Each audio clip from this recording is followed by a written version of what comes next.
Kanunani lechan nahi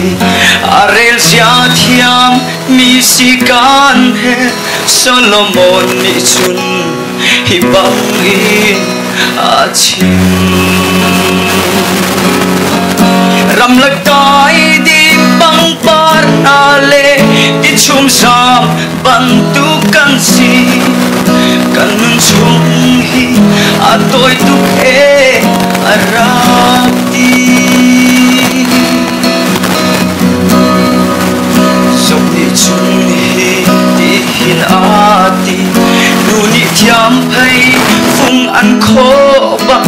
tay kho lo in kan na song alia chu si cha kan nun liao a khat le khat I do si rual rem te in boy ba thang chat now si chu si cha kan nun na khi say tik liap lai kan malo Rau lam zul ding mi fian kan he Thai sing a say kan ton lai hong man ni kan mal khâu lâu Giêsu hello say song ton tri anwa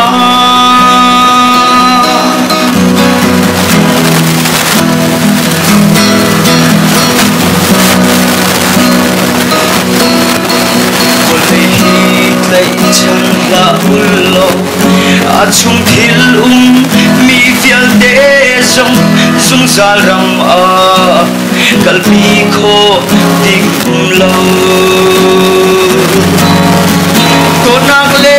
rual rem nak long amun sung zal ding asi kan pathian lo sung zal do tu chu asi chu si cha kan nun na khi say tik liam lai kan halo chi nu tha rau lam zul ding mi fian kan he